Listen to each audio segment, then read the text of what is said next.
ইলেকশনের পরে দেখবেন কি রূপ আমার।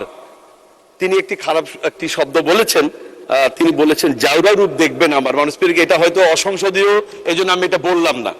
মাননীয় স্পিকার, প্রস্তাবিত বাজেটে শিক্ষা খাতে 1,36,606 কোটি টাকার বরাদ্দের প্রস্তাব করা হয়েছে, কিন্তু দুই মন্ত্রণালয়ের 3 বিভাগের বরাদ্দ অনুযায়ী প্রাথমিক ও গণশিক্ষা বিভাগে 46,738 কোটি টাকা, শিক্ষা মন্ত্রণালয় মাধ্যমিক উচ্চ মাধ্যমিক বিভাগে 57,302 কোটি টাকা এবং কারিগরি মাদ্রাসা বিভাগের জন্য বরাদ্দ দেখানো হয়েছে 18,457 কোটি টাকা। এসব বরাদ্দ মিলে দাঁড়ায় মাননীয় স্পিকার 1,22,495 কোটি টাকা, অথচ বরাদ্দ দেখানো হয়েছে 1,36,606 কোটি টাকা। তাহলে মাননীয় স্পিকার, বরাদ্দের এই 14,000 কোটি টাকার হিসাব কোথায়? এই টাকা কোথায় খরচ হবে সেই বিষয়টি এখানে দেখানো হয়নি মাননীয় স্পিকার। যে বাজেট আসলে করা হয় এইগুলো কি তদারকি ঠিকভাবে করা হয়?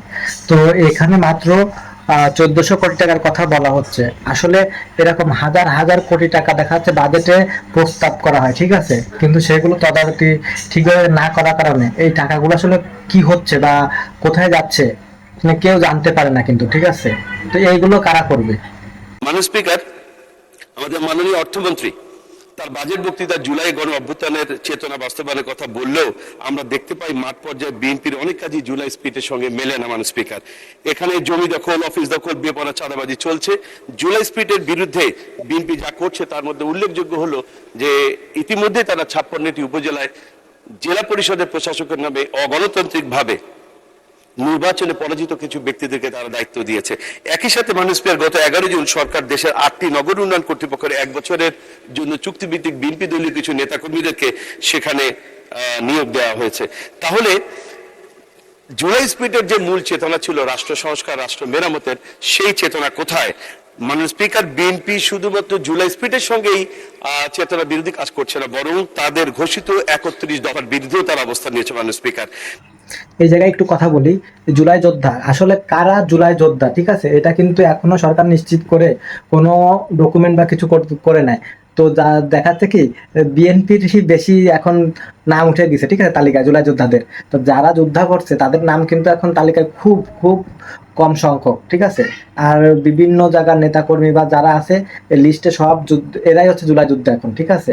তো আমরা হাসিনার ফ্যাসিবাদ আমলও দেখছি এই অবস্থা, যে সরকারি দলীয়ভাবে, হ্যাঁ, যেগুলো আর কি দলীয়করণ বা করা হয় এইগুলো তাদের লিস্টে সব তাদের নাম, কিন্তু আসল যারা পাবে বা যারা পাওয়ার উপযুক্ত তাদের নাম কিন্তু থাকে না। তো এইসব নিয়ে কথা বলার জন্য কি বিরোধী দল থাকবে নাকি থাকবে না, ঠিক আছে, এগুলো তো জনগণেরও উচিত কথা বলা। বিএনপির যে স্লোগান ছিল সবার আগে দেশ, এই স্লোগান দেখে জনগণ এখন বলছে আসলে সবার আগে দেশ এটি তাদের একটি স্লোগান মাত্র, এটি তাদের মনের কথা নয়, বরং এই স্লোগান হয়ে গেছে এখন সবার আগে বিএনপি, সবার আগে ক্ষমতা। মাননীয় স্পিকার, আমরা দেখতে পাচ্ছি যে সরকার দলীয় সংসদ সদস্যগণ যেভাবে বাজেট বরাদ্দ পাচ্ছেন, যেভাবে তারা সরকারের বিভিন্ন দপ্তর থেকে বরাদ্দ পাচ্ছেন, আমরা যারা বিরোধী দলীয় সংসদ সদস্য আছে আমাদেরকে সেই বরাদ্দ থেকে বঞ্চিত করা হচ্ছে। মাননীয় স্পিকার, ক্ষমতা যখন মানুষের বিনয়কে হারিয়ে ফেলে তখন কিন্তু সে পতনের পথ নিজেই তৈরি করে, ঠিক আছে। তো ক্ষমতার অপব্যবহার করা যাবে না। জনগণ বিশ্বাস করে বিএনপিকে ক্ষমতায় দিছে, তো এই ক্ষমতার অপব্যবহার করা যাবে না। ফেসবুকে ভাইরাল হয়েছে মাননীয় স্পিকার, সেখানে মাননীয় স্পিকার আমাকে একটু সময় বাড়িয়ে দেবেন। সেখানে ভাইরাল হয়েছে মাননীয় স্পিকার, সেখানে তিনি বলেছেন কোট আনকোট, তিনি বলছেন আপনাকে হাত জোর কইরা কই কোন রকম ইলেকশনটা পার কইরা দেন, ইলেকশনের পরে দেখবেন কি রূপ আমার। তিনি একটি শব্দ বলেছেন, তিনি বলেছেন জাউরা রূপ দেখবেন আমার। মাননীয় স্পিকার, এটা হয়তো অসংসদীয়, এই জন্য আমি এটা বললাম না।